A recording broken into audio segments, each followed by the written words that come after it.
Hi, boys and girls, it's Miss Griffin, and today we're going to do a fun story called The Three Little Fish and the Big Bad Shark. This story is by Ken Geist and Julia Gorton. Do you think this story is fiction or nonfiction? And why? I'm thinking what you're thinking. This story looks fiction because, let's look at the title, The Three Little Fish and the Big Bad Shark. Sounds like a make-believe story that the authors thought up in their mind. We can also look at the pictures. Is it a photograph? A picture that the author took, or is it a drawing? It's a drawing. Sometimes drawings don't mean fiction. Nonfiction can be drawings too, but this looks like a made-up story. It also makes me think fiction because the title makes me think of a fairy tale. Do you know what fairy tale I'm thinking of? The Three Little Fish and the Big Bad Shark. The Three Little Pigs and the Big Bad Wolf. Yeah, so let's see if these stories are similar. The Three Little Fish and the Big Bad Shark.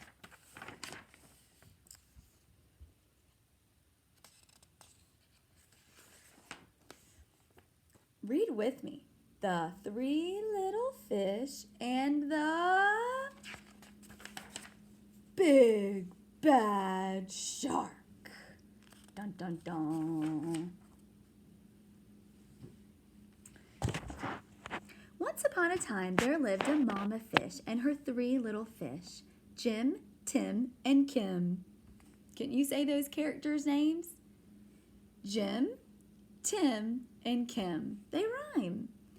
It is now time, said the mama, for each of you to make a home in the deep blue sea. So off they went. The first little fish named Jim swam away and met a seahorse playing in some seaweed. Can I have some of the seaweed so I can build a house? Take as much as you can carry, said the seahorse. Jim gathered the seaweed and made a weedy little house. Does this sound familiar? Yes, this makes me think of the three little pigs. They went off and made their own house too. Now, if a house is made of seaweed, would you say it's a strong house? Okay, let's see what happens. Jim had just finished building his seaweed house when he heard the big bad shark knocking at the door. Little fish, let me come in. The little fish trembled and replied, not by the skin of my finny fin. Then I'll munch and I'll crunch and I'll smash your house in, roared the shark. So the big bad shark munched and he crunched and he ate up every bit of the seaweed house. And Jim swam away just in time. Shoo! Soon Jim found his brother Tim. Tim said, don't worry, Jim. We fish stick together. You can help me build a sandy little house.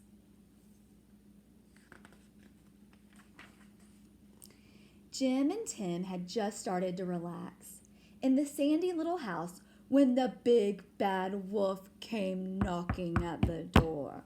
Little fish, let me come in. To which the brave little fish replied, not by the skin of my finny fin. Then I'll munch and I'll crunch and I'll smash your house in, roared the shark. This is making me think of the Three Little Pigs. It's a similar story. So the big bad shark munched and he crunched until he got a sandy mouthful and the house crumbled. Jim and Tim swam and swam until they reached their sister Kim. Kim was setting up her house in an old wooden ship. The big bad shark destroyed our houses. Don't worry, you can live with me, said Kim, and they did. The three little fish had just finished lunch when they heard the big bad shark knocking at the door. Little fish, let me come in. To which the smart fish replied, Not by the skin of my finny fin fin. Then I'll munch and I'll crunch and I'll smash your house in, roared the shark. The big, bad shark munched and he crunched, but he could not smash the house in. And all his teeth fell out. The three little fish were safe at last. Yay! What is the shark eating? Seaweed. The end. I hope you guys enjoyed that story. I want to ask you a quick question. What was the problem in this book? Pull out your whisper turtle and tell him. The problem in the story is that the shark is what? Trying to eat the fish. That's a problem, right? He comes to their house and destroys it and tries to eat them. So in a fiction story, we usually have a problem. Now, what was the solution? How was the problem solved? Pull out your whisper turtle and tell him.